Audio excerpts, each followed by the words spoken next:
Buwaba po ang pandaigdigang presyo po ng langis sa pinakamababang level sa loob po ng 3 buwan. Dahil nga po sa nakaambang kasunduan ng Iran at ng Amerika para po sa matuldukan na ang gera. Bumaba sa $81.73 ang kada bariles po ng Brent crude, ang pinakamababang presyo mula pa noong March 10. Nitong Lunes lamang po bumaksak na ng 5% ang halaga po ng langis matapos i-anunsyo nga po ni US President Donald Trump na posibleng pumirma na ang Iran at ng Amerika ng kasunduan. Inaasahan po kasing mabubuksan na po ng buo ang Strait of Hormuz at muling makakadaan ang mga oil tankers dito. Kaugnay po ng balitang yan, naniniwala po ang Department of Energy na kahit lumagda ng kasunduan ang Iran at ang Amerika, posibleng tumagal pa nga ng 2 o 3 buwan ng national emergency sa bansa. Paliwanag po ng Energy Secretary Sharon Garin, kakailanganin pa kasi ng oras para maging stable ulit ang presyo ng bilihin. Sa deklarasyon, epektibo dapat ang State of National Emergency o Energy Emergency ng hanggang 1 taon at nakadepende sa Pangulong Marcos Jr. kung palalawigin pa ito o maagang babawiin. Ayon pa kay Garin, pag-aaralan ng gobyerno kung kinakailangan pa rin ang emergency conditions. Hindi man kasi ito kailanganin ng oil industry, posibleng may iba pang mga sektor na umiinda sa epekto ng gera.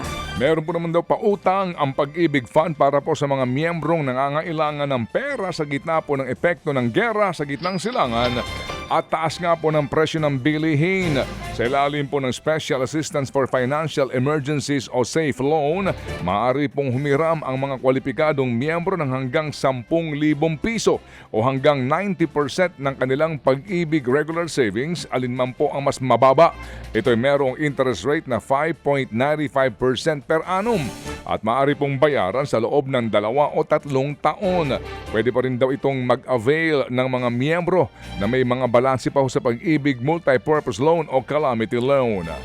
Nakikitang babawasan po ng mga Pilipino ang kanilang non-essential na mga gastusin. Sa gitna po yan ang epekto ng gera sa presyo ng mga bilihin at serbisyo. Base po yan sa resulta ng TransUnion Consumer Pulse Studies sa ikalawang quarter ng taong 2026.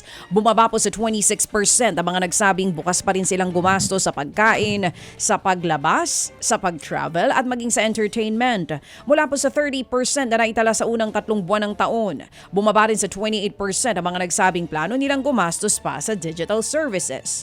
Nasa 36% na lamang din ang mga Pinoy ang nagbabalak na dagdagan ang kanilang itinatabi para sa kanilang ipon at maging sa retirement. Isusulong po naman daw ng BPO Industry Employees Network na itaas ang minimum daily wage ng mga entry-level workers sa Central Visayas at maging sa at ilang pang BPO hubs.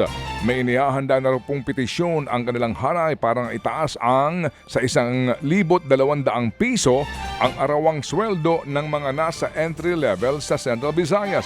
Kapansin-pansin daw kasi hindi na tumaas ang entry level na sahod sa kanila pong industriya sa loob ng 1 dekada.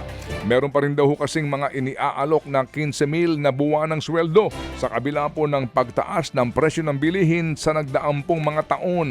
Bukod pa ito sa mga inihain nilang petisyon para nga sa Metro Manila at Tacloban sa Eastern Visayas. Balak rin daw ng grupong maghain ng petisyon sa Iloilo GID.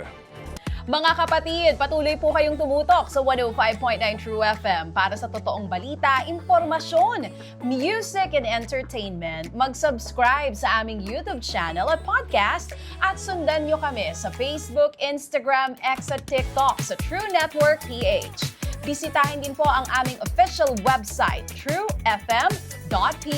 At panoorin din kami sa True TV Signal, Channel 19. Kami po ang 105.9 True FM. Laging true sa'yo, kapatid.